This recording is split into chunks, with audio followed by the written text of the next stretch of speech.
incidents. All right, here's Commander Kentish. How you doing, sir?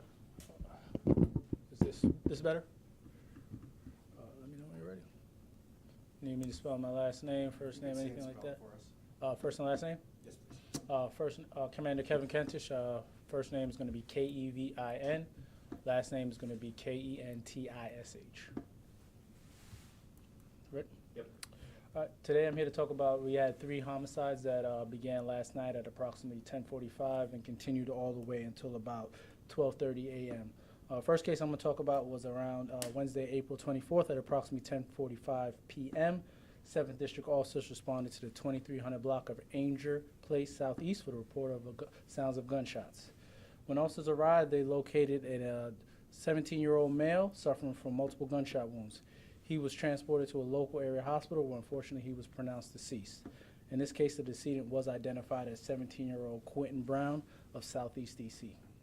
Next, at approximately 12:08 a.m., 4th District officers responded to the intersection of 10th and Spring Road Northwest.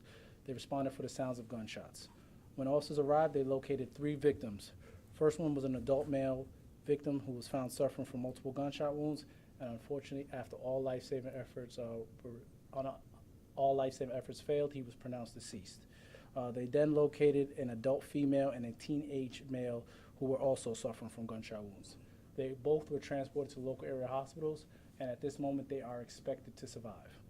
The decedent in this case was a 25-year-old male, so we're still following up on that case. Lastly, at 12:30 a.m., 6th District officers responded to the 4500 block of Sheriff Road Northeast in reference to the report of a shooting.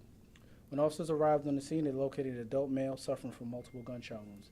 That adult male was transported to a local area hospital, where unfortunately he succumbed to his injuries and was pronounced deceased. In this case, the decedent was identified as 38-year-old Ricky Canty of Temple Hills, Maryland. Right now, all 3 cases are with our homicide branch are still being actively investigated. So there's a lot of information that we don't have at this moment, and that's because the scenes are fresh and detectives are still investigating it. Any questions?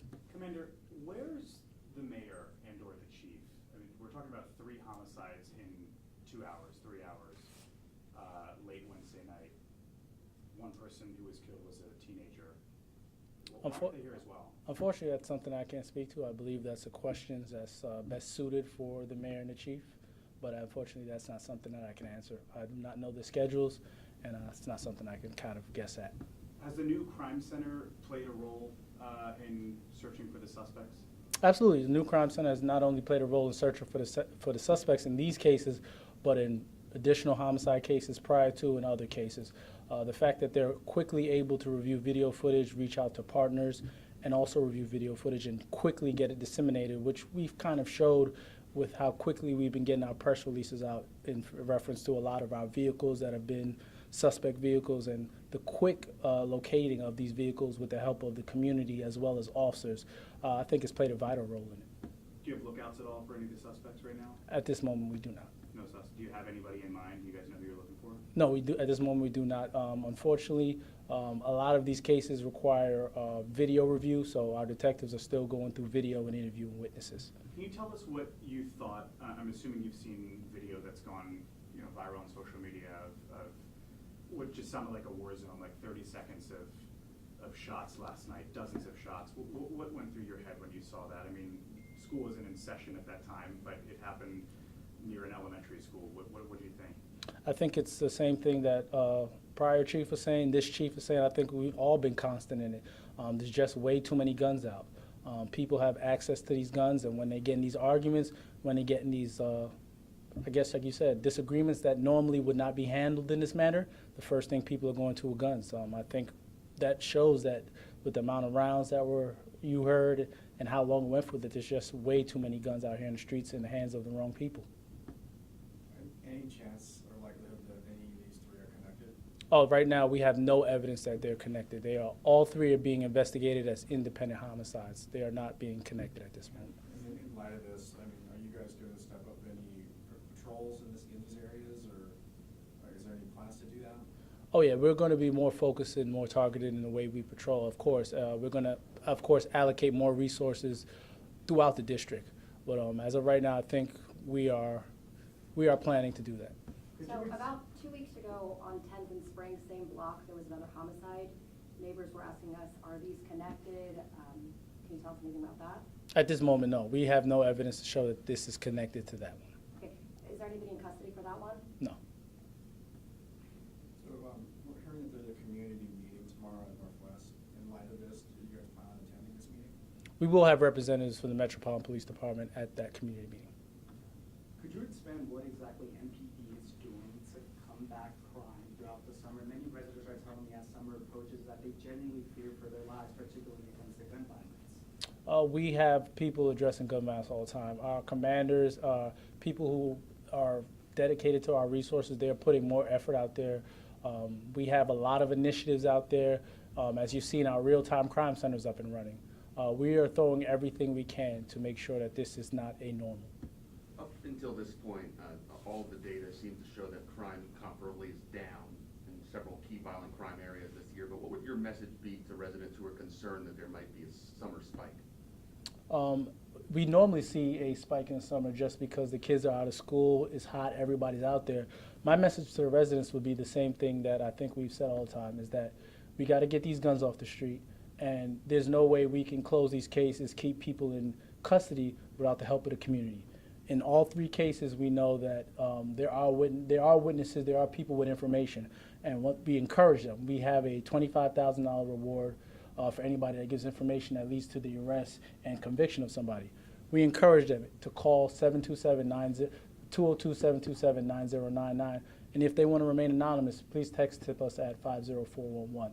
But I think the message is consistent. We do know that there is a lot more people out in the summertime, with school being out and vacation and stuff like that. I think we all need to work together to kind of get this under wraps, even though crime is down according to the numbers. And And we'll when take we one more talk- question here. All right, when we talk about beefing up patrols and having people spread out throughout the district, we're getting information from MPD about 20 layoffs coming up at the end of April.